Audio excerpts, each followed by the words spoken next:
There will read blood meridian again. See the child, he's pale and thin. He wears a thin and ragged linen shirt. He stood the scullery fire. Outside lie dark turned field with rack of snow, and darker woods beyond that harbor yet a few last wolves.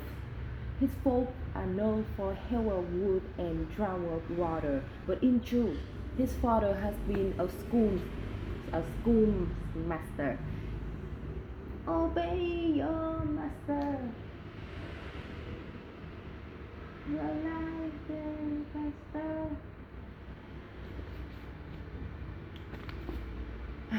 I'm gonna be honest with you, like I always be.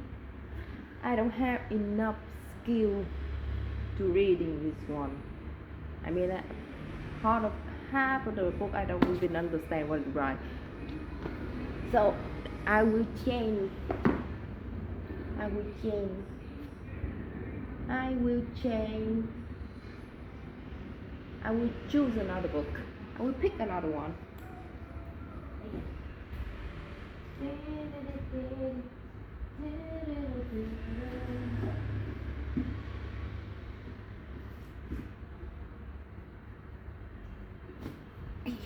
Harry Potter, maybe.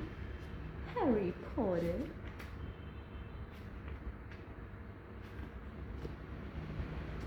Perhaps it has something to do with living in a dark cupboard, but Harry had always been a small and skinny for his age. For his age. He looked even smaller and skinnier than he really was, because all he had to wear were old clothes of Dudley's, and Dudley's was about 4 times bigger than he was. Harry has a thin face, knobby knees, black hair, and bright green eyes. He wore round glasses held together with a lot of cello tape, because of all the time Dudley had punched him on the nose. What a mean boy. The only thing Harry liked about his own appearance was a very thin scar on his forehead, which was shaped like a bolt of lightning. He had had it as long as he could remember, and the first question he could ever remember asking his aunt Petunia was how he had got it. In the car crash when your parent died, he had said, and don't ask the questions. Don't ask the question. That was the first rule of the quiet. That was the first rule of a quiet life with the Dursley. Uncle Vernon entered the kitchen as Harry was turning over the bacon. Comb your hair, he barked, by the way of a morning reading. Comb your hair, he barked, by way of a morning reading. About once a week, Uncle Vernon looked over the top of his newspaper and shouted what Harry needs, and shout that Harry needs a haircut. I don't understand why I keep emphasizing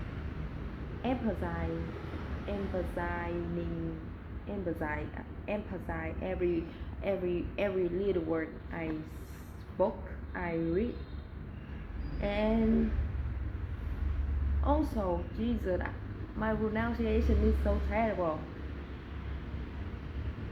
Comb your hair, he barked, by way of a morning reading.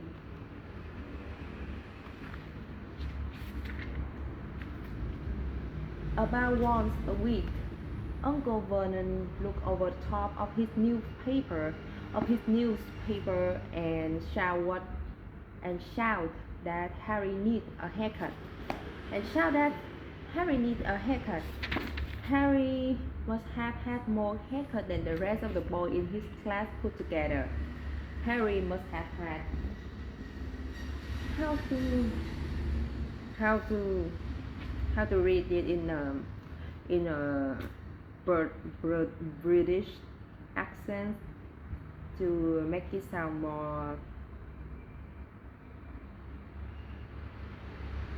uh, more satire. Hmm. Harry must have had more haircuts than the rest of the boys in his class put together, but it made no difference. His hair simply grew that way, all over the place.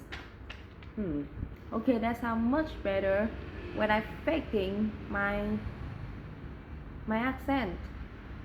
Yeah, and look at this stupid face. You look funny, girl. Harry was a frying egg. Harry was a frying eggs by the time Dudley ah, was frying eggs, not frying eggs. Sorry. Harry was frying eggs by the time Dudley arrived in the kitchen with his mother. Dudley looked a lot like Uncle Vernon. He had a large pink hair. He had a large pink hair. He had a large he had a large pink face. Not much, not much neck. Small, watery blue eyes and thick blonde hair that lay smoothly on his big fat head. Aunt Petunia often said that Dudley looked like a baby angel. Harry often said that Dudley looked like a pig with a wig. Looked like a pig with a wig. Harry put the plate of eggs and bacon on the table, which was difficult as there wasn't much room. Dudley, meanwhile, was counting his presents. His face fell. 30, 36, he said, looking up at his mother and his father. That's 2 less than last year. Darling, you haven't counted Auntie March's presents. See, it's here. See, it's here under this big one of Mommy and Daddy.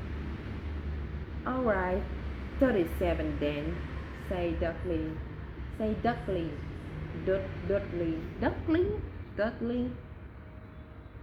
going red in the face.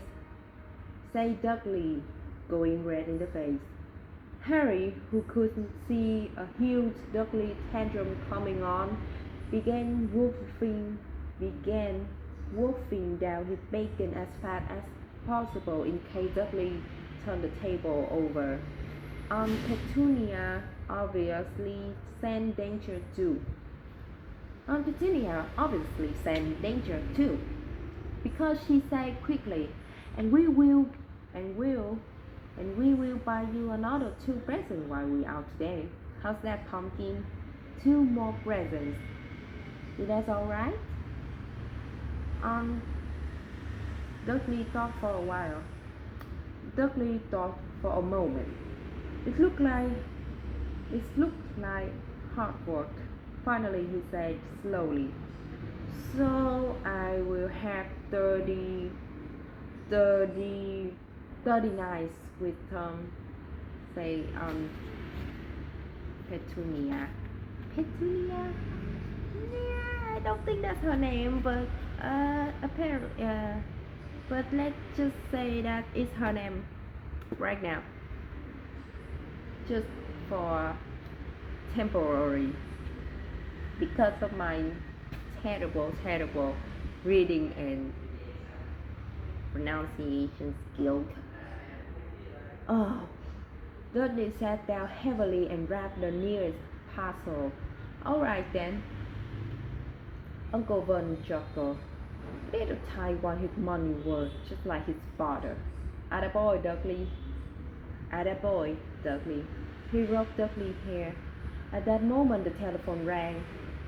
At that moment, the telephone rang, and Aunt Petunia went to answer and Aunt Petunia went to answer it, while Harry and Uncle Vernon watched Dudley unwrap the racing bike, a cine camera, a remote control aeroplane, 16 new computer games, and a video recorder. He was ripping the paper off a gold. He was ripping. He was ripping the. He was ripping the paper off a gold wristwatch when Aunt Petunia came back from the telephone, looking both angry and worried. Bad news, Vernon. Bad news. Đợi chị xíu.